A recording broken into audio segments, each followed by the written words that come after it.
Bonjour à tous, et j'espère faire aussi bien que les enfants dans cette superbe vidéo. Donc voilà, j'ai la pression suite à leur intervention. Ils l'ont mentionné, ils ont parlé d'Hérode, vous l'avez vu je crois bien représenté.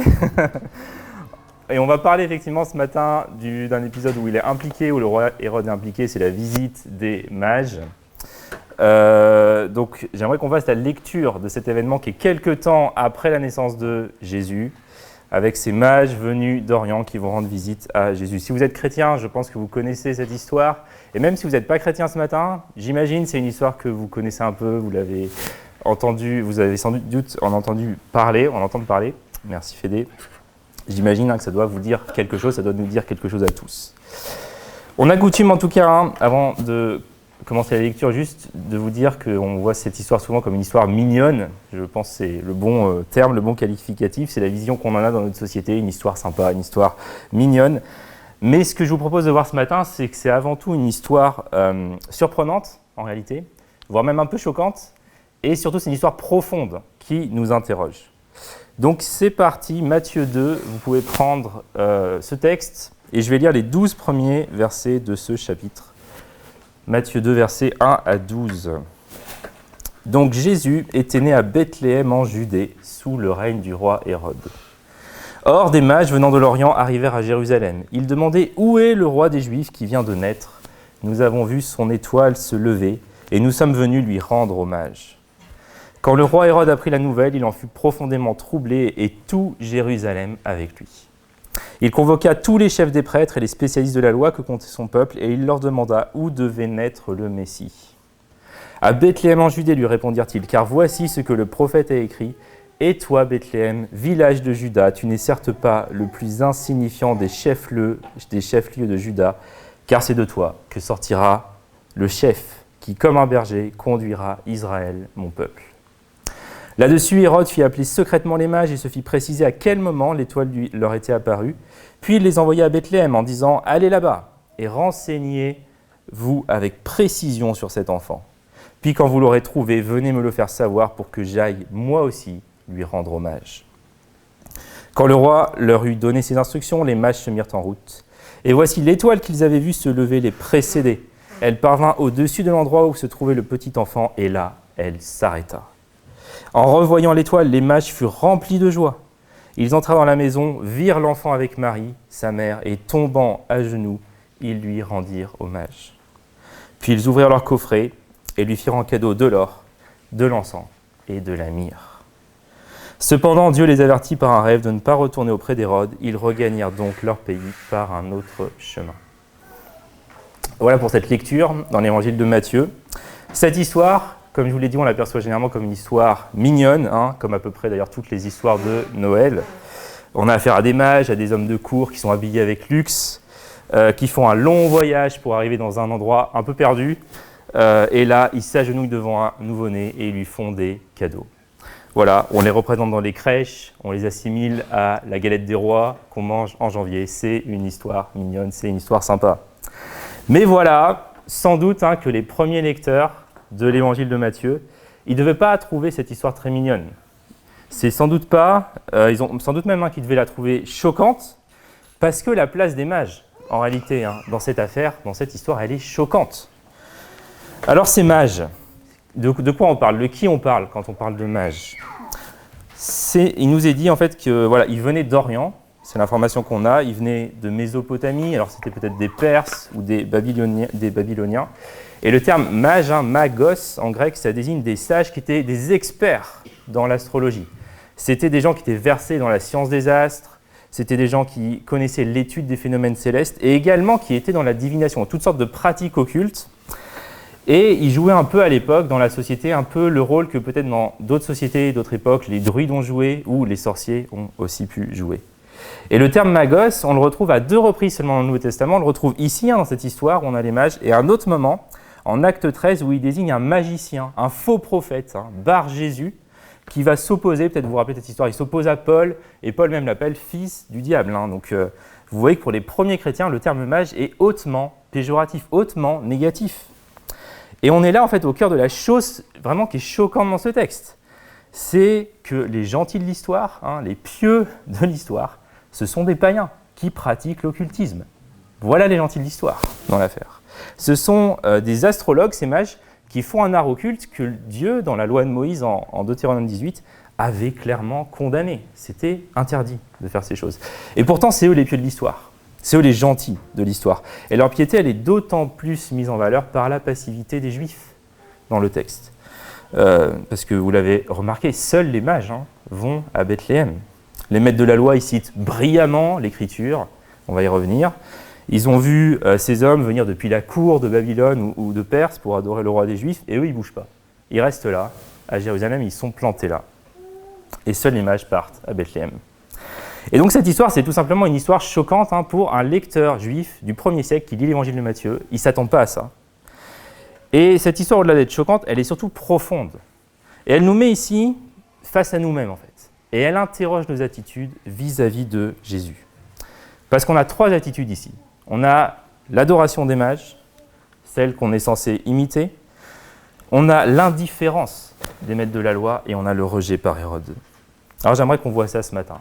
L'adoration des mages, l'indifférence des maîtres de la loi, le rejet par Hérode. Et on va commencer par les mages. C'est quoi déjà cette histoire d'étoile qui guide les mages? Ça paraît un peu mystérieux. On a un peu de mal à comprendre. Qu'est-ce qui se passe? C'est quoi la nature de cette étoile? Bon, rapidement, ce n'est pas le cœur de mon message, mais j'aborde ça rapidement. Sachez que plusieurs hypothèses ont été émises concernant cette étoile. Certains pensent qu'il s'agissait d'une comète, parce que le terme original en grec, qui est traduit par étoile, en réalité peut désigner toutes sortes de phénomènes célestes. Pensez pas forcément à une étoile, comme nous on les observe dans le ciel d'été, un ciel bien lumineux. Ce n'est pas forcément ça que les mages ont vu. Ça peut être une comète. D'autres disent que ce que les mages ont vu, c'est la conjonction planétaire de Saturne et Jupiter, qui est un phénomène qui est extrêmement rare et qui a eu lieu pile à l'époque, pile quelques années juste avant la mort du roi Hérode. C'est un phénomène, on peut calculer la date, et on voit que c'est arrivé pile dans cette période-ci. Voilà, d'autres disent que les mages ont vu une nova ou une supernova avec une explosion stellaire, donc on aura affaire ici à une étoile qui, suite à une explosion, apparaît temporairement avec un éclat frappant, enfin un éclat vraiment extraordinaire. En tout cas, ce qui est sûr, c'est qu'il s'est passé quelque chose. Et au passage, sachez que plusieurs commentateurs ont cherché dans l'Écriture une prophétie qui parlerait d'une étoile qui pourrait présider à la naissance du Sauveur. Ils ont trouvé une prophétie donnée par Balaam, Nombre 24, vous pouvez aller regarder si vous voulez, qui ferait le lien entre cette étoile et le roi attendu. Je ne m'étends pas là-dessus parce que personnellement, ce n'est pas forcément l'option qui me semble la plus vraisemblable. Et il y a juste une autre approche que je vous mentionne, et au vu du texte de Matthieu 2, elle semble intéressante, elle semble séduisante, et je vous en parle rapidement. C'est possible qu'on ait affaire ici à une allusion à l'Exode, ok, et à la colonne de nuée. Vous vous rappelez de cette colonne-là qui guidait les Israélites dans le désert? Voilà. Donc, on aurait une allusion à ça. L'idée, finalement, ici, ce ne serait pas de savoir qu'est-ce qui s'est passé tout à fait, mais c'est de voir qu'il y a un événement similaire à ce qui s'est passé lors de l'Exode, où les Israélites avaient été guidés dans leur périple dans le désert par une colonne de nuée. Ici, ils auraient été guidés par une étoile. Enfin, ils sont guidés par une étoile. Et ça ferait qu'ajouter aux références multiples, aux allusions multiples qu'on a dans Matthieu 2 concernant l'Exode, on a des mages, des magiciens. Est-ce que vous vous rappelez de magiciens à l'époque de l'Exode? Ils sont à la cour de Pharaon. Et c'est ceux qui s'opposent. C'est ceux qui s'opposent à Moïse, c'est ceux qui s'opposent à Aaron, ces magiciens. Ils font des miracles et tout, on leur des 10 plaies d'Égypte, on s'en rappelle. Et maintenant, en Matthieu 2, ces mages, ces magiciens, ils vont en terre promise pour adorer le roi Jésus. Et on a Hérode, le roi du pays d'Israël, qui va chercher à tuer les bébés. Et ça vous rappelle rien? Pharaon au début de l'Exode, qui tue les bébés à l'époque de la naissance de Moïse. Donc vous voyez, on a vraiment des liens ici. Il y en a encore d'autres, mais quand on étudie le texte en détail, on se rend compte que c'est frappant de voir que Matthieu il cherche à nous montrer que les événements passés de l'histoire d'Israël, ils se répètent, alors que les temps messianiques arrivent, alors que le Messie vient dans le monde. Et dans Matthieu, il y a comme un renversement, parce que ce qui s'oppose au projet de Dieu, c'est plus l'Égypte, sous Pharaon et avec les mages, mais désormais, comme au temps de l'Exode, désormais c'est plutôt Israël en fait, qui est sous un nouveau Pharaon qui lui se nomme Hérode. Et on va voir dans l'évangile de Matthieu que malheureusement, il y a des moments où Israël et Jérusalem va s'opposer à ce que Dieu fait par Jésus. Et là, on a un procédé qu'on appelle la typologie, où Matthieu nous montre qu'Israël, sous Hérode, est en fait une nouvelle Égypte qui va s'opposer au projet de Dieu. Voilà, vous avez une citation d'Osée 11 en Matthieu 2, verset 15, je ne vais pas m'étendre là-dessus, mais ça vient confirmer toutes ces références à l'Exode. Donc voilà, juste pour vous faire ces liens-là. Mais pour en revenir à nos mages, et c'est le cœur de ce que j'aimerais qu'on voit ce matin, je trouve que c'est difficile quand même de comprendre ce qu'ils nous font. Enfin, on a quand même une histoire où ils voient une étoile se lever, et puis on se demande, mais comment ils comprennent que c'est l'étoile du roi des Juifs? Pourquoi ils assimilent pas ça à l'étoile, d'un roi perse ou d'un roi babylonien de chez eux? On a un peu de mal à comprendre pourquoi ça semble si important pour eux, au point qu'ils sont prêts à faire un long voyage. Ils vont poser des questions à une cour étrangère, avec laquelle leur pays n'a pas toujours été en bon terme, potentiellement c'était dangereux. Ils vont dans un endroit un peu perdu. À l'arrivée, ils sont transportés de joie, et finalement, ils s'agenouillent devant un nouveau-né. C'est quand même étrange. Enfin, je pense que si on n'arrive pas à relever... c'est assez évident quand on lit le texte de dire c'est quand même assez étrange tout ce qui se passe.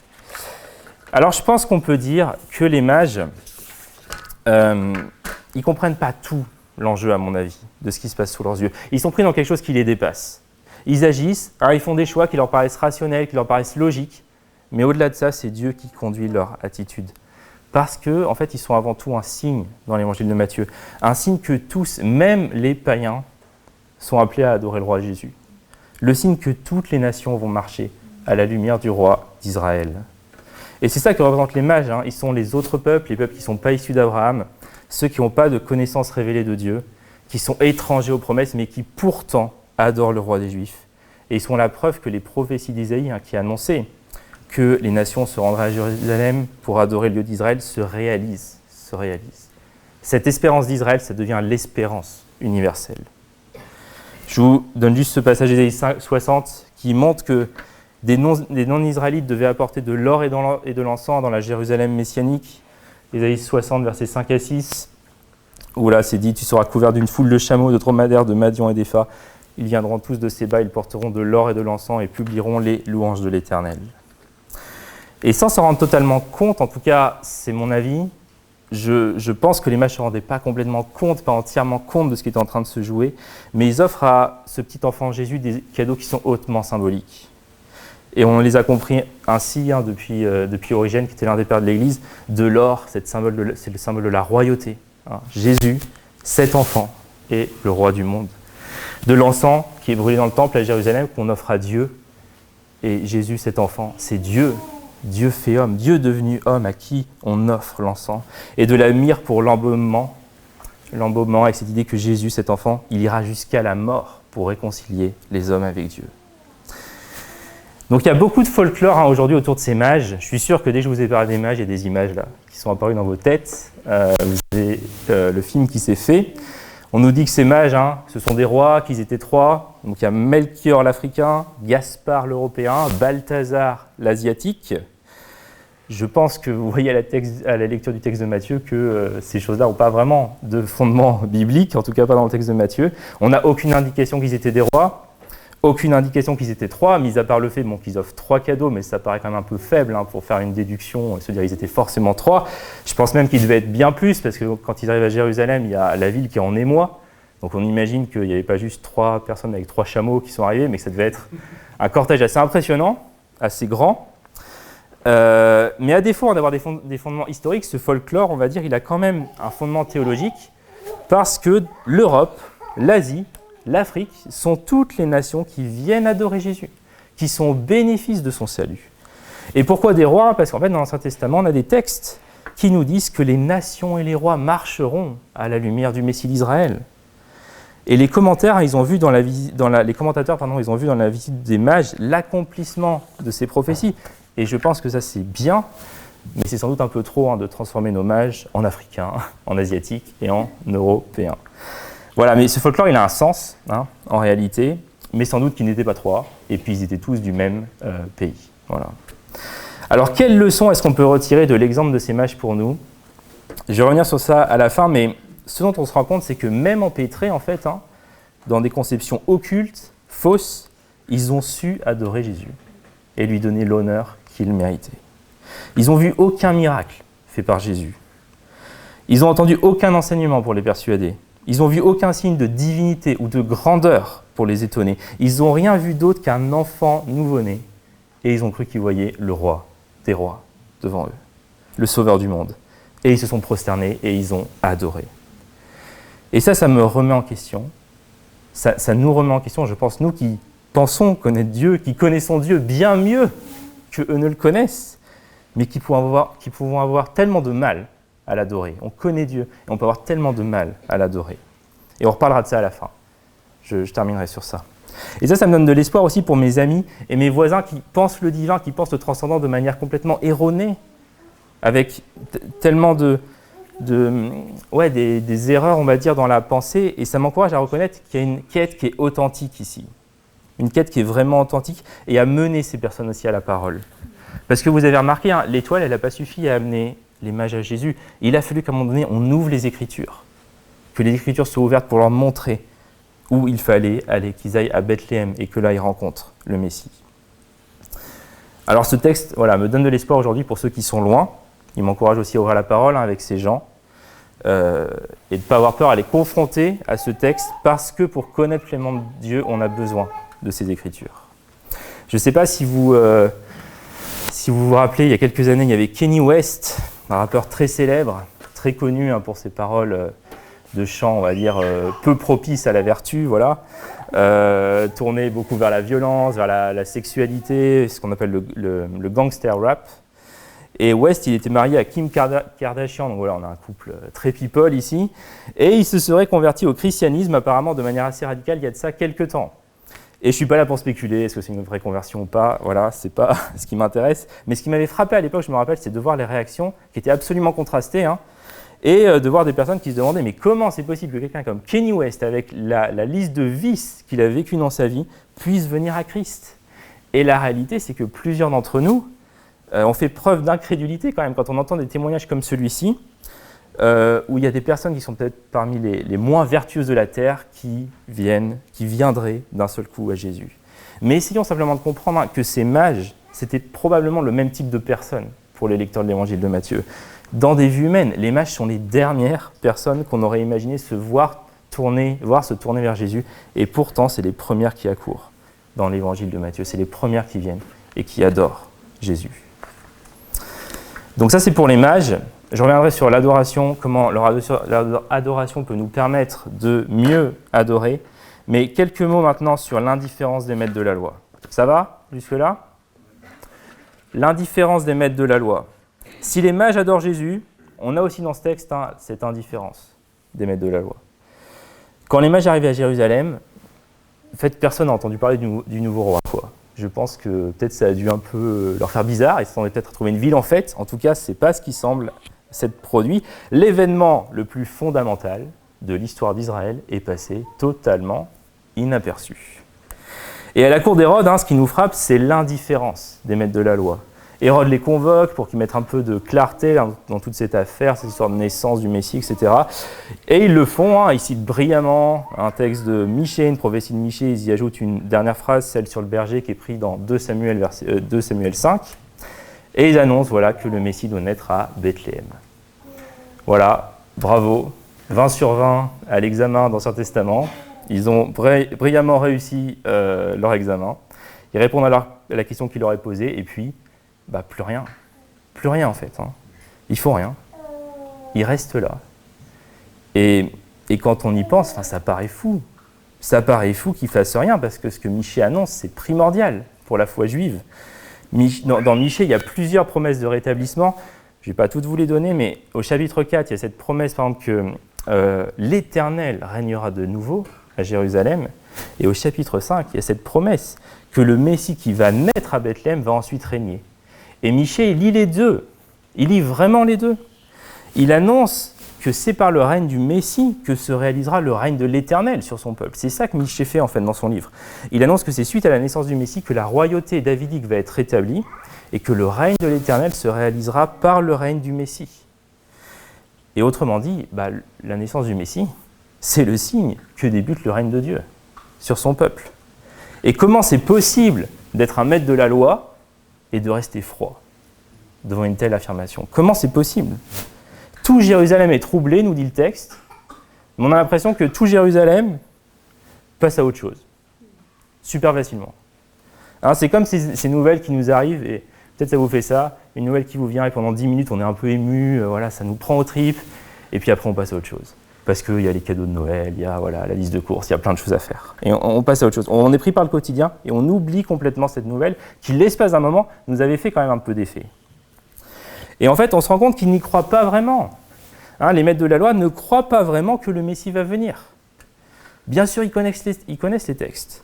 Et sans doute même qu'ils ont une certaine adhésion intellectuelle au fait que le Messie doit venir, mais ça ne nourrit pas leur espérance. Ça ne nourrit pas leur espérance. Ils n'espèrent pas après la venue du Messie. Ces maîtres de la loi, ils ont toute la loi, toute la connaissance, qui donnent l'impression que ce sont des bons croyants, mais c'est une foi intellectuelle qui ne débouche pas sur une vraie relation à Dieu, qui n'engage pas. Ils savent, mais ça ne les rend pas enthousiastes. Ils savent juste. Oui, le Messie va venir. Oui, il va naître à Bethléem. Et alors ? Enfin, on a l'impression que c'est ça. Et alors ? Et on est tous guettés par ça. On est tous guettés par ça. On est tous guettés par le fait de savoir des choses sur Dieu, de trouver ça même cool. Mais qu'en fait, ça ne crée pas en nous de la véritable adoration, que ça ne crée pas en nous le véritable enthousiasme. Et ça, c'est pour les maîtres de la loi. Et arrêtons-nous finalement sur Hérode. Hérode, qui rejette purement et simplement le Messie. Hérode le Grand, il y a quelque chose qu'on peut mettre à son crédit, c'est que, contrairement au maître de la loi, lui, il prend l'affaire très au sérieux. Quand les mages arrivent à la cour et parlent du Messie, il est troublé parce qu'il y croit. Parce qu'il croit en effet que c'est bien possible que le Messie naisse. Il a assez de confiance dans les Écritures pour se dire que le Messie est peut-être né, et pour chercher dans les Écritures même plus de renseignements, et notamment son lieu de naissance. Mais on va le voir, s'il prend les choses au sérieux, c'est pas vraiment par piété, c'est plutôt parce que cette annonce elle est très très préoccupante pour lui. Les mages, en effet, disent venir adorer le roi des Juifs, qui vient de naître. Mais qui est le roi des Juifs ? C'est Hérode. C'est Hérode, le roi des Juifs. Et je pense que c'est lui qui a été installé sur le trône, en collaboration avec les autorités romaines. Je pense que son sang a dû faire qu'un tour quand il a entendu ça. Le roi des Juifs. Mais c'est moi le roi des Juifs. Hérode, il a peur de perdre le pouvoir. Et comme tous les dirigeants du Proche-Orient ancien, quand on a peur de perdre le pouvoir, qu'est-ce qu'on fait ? On tue ses rivaux. C'est aussi simple que ça. Hérode, à ce moment de l'histoire, il a déjà tué un bon nombre de personnes. Et je pense qu'il a raison de s'inquiéter. Il a raison de s'inquiéter parce que le Messie d'Israël, même si à ce stade il n'est encore qu'un nourrisson, il ne tolère pas de compétiteur. Il ne tolère pas de rival. C'est d'ailleurs déjà lui le roi parce que le texte nous le dit. Il est question du roi des Juifs. Et ce qui est remarquable, c'est que ce bébé n'est pas né prince. Il est né roi. Ce bébé ne gouvernera pas un jour dans l'avenir, il gouverne déjà. Écoutez cette réflexion de Charles Spurgeon que j'ai trouvée vraiment excellente.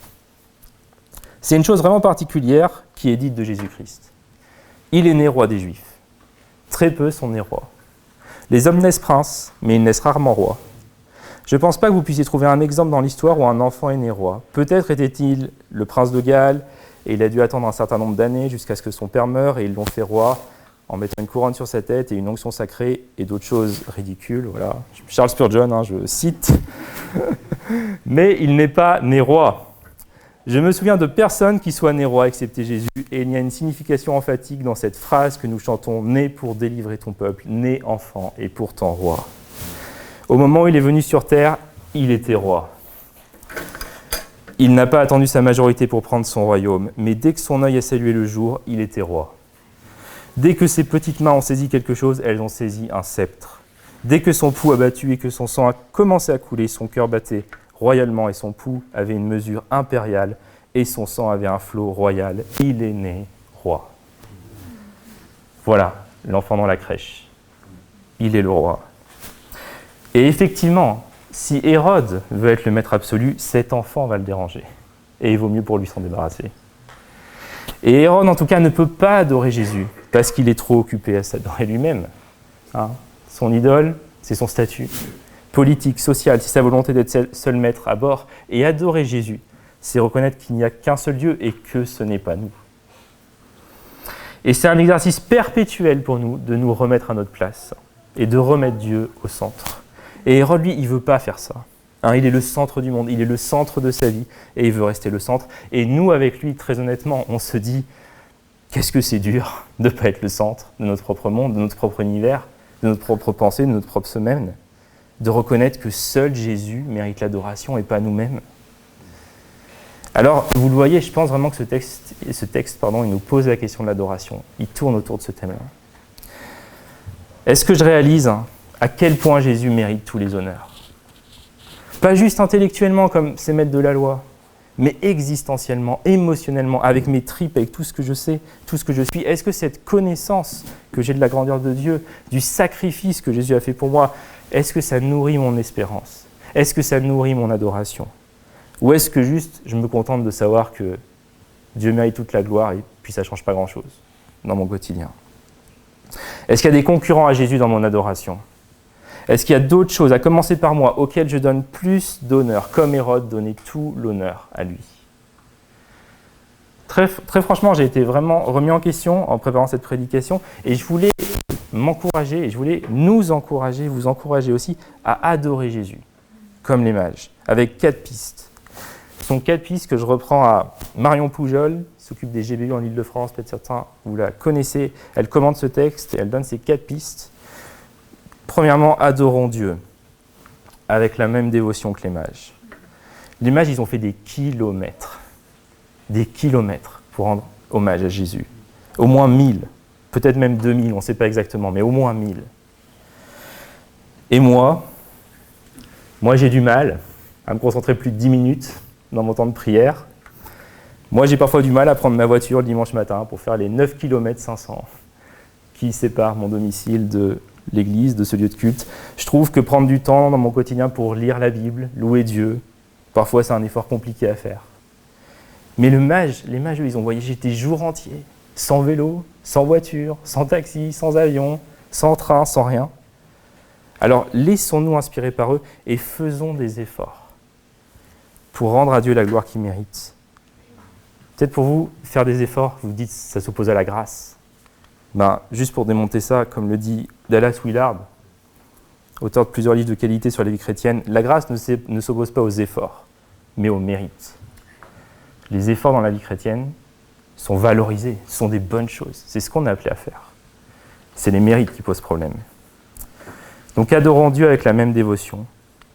Adorons Dieu avec la même simplicité. On dit généralement que les mages ont adoré le Messie dans une étable. Ça risque de vous décevoir, c'était sans doute pas une étable, mais en tout cas, c'était pas un lieu incroyable.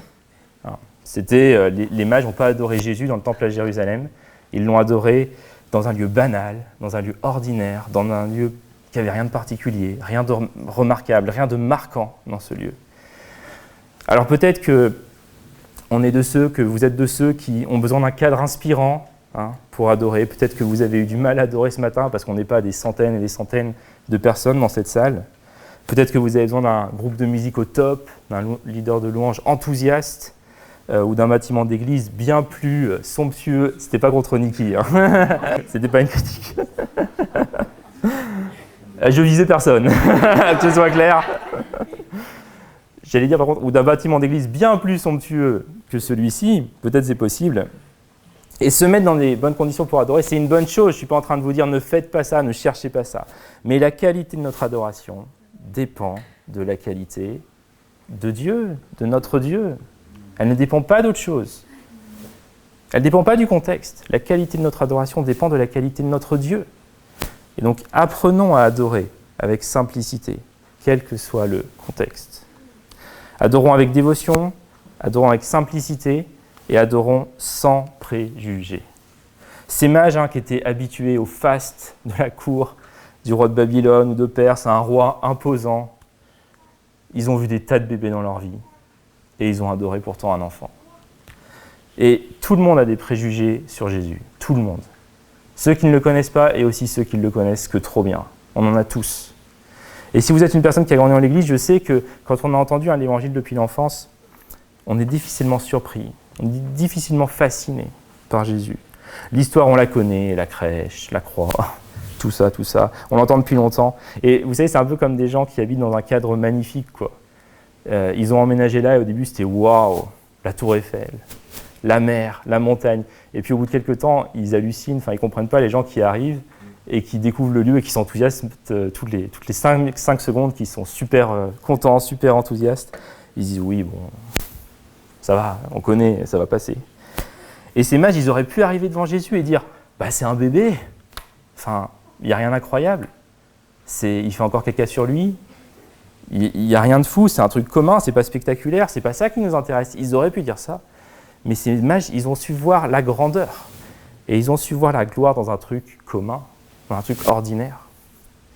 Et le Jésus dont on vous parle, peut-être pour certains d'entre nous, depuis la naissance, depuis l'enfance, c'est un Jésus exceptionnel. Exceptionnel. Lisez les évangiles. Si jamais vous sentez que vous êtes un peu habitué, blasé, lisez les évangiles et redécouvrez Jésus. Combien il est exceptionnel dans tout ce qu'il fait, dans tout ce qu'il dit. Et enfin, et j'ai invité l'équipe de louanges et notre super leader Niki à nous rejoindre. J'aimerais qu'il puisse jouer un instrumental pendant que je termine ce message et qu'on puisse avoir un temps aussi de réflexion.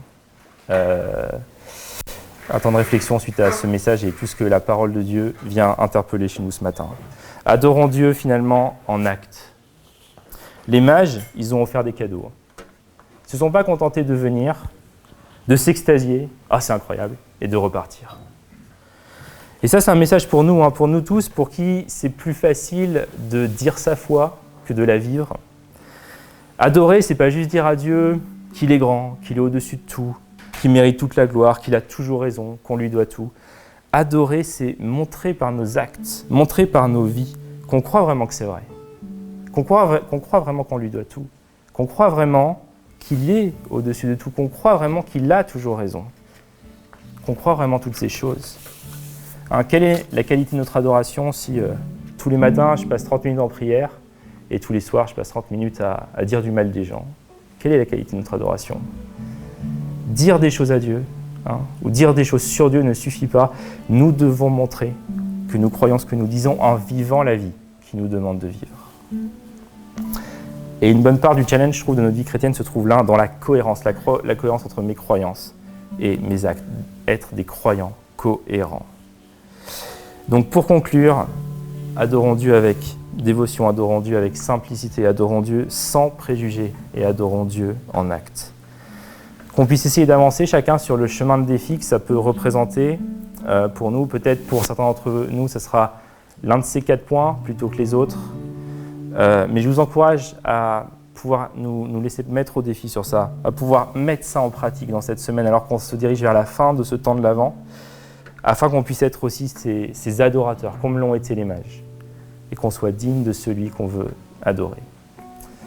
Je vous propose simplement de prendre ce temps de réflexion, puis fermer les yeux si vous le souhaitez, voilà, et de nous laisser interpeller par ce texte, ce matin encore, nous laisser interpeller par Dieu et par ce qu'il veut construire en nous, alors qu'on célèbre sa venue.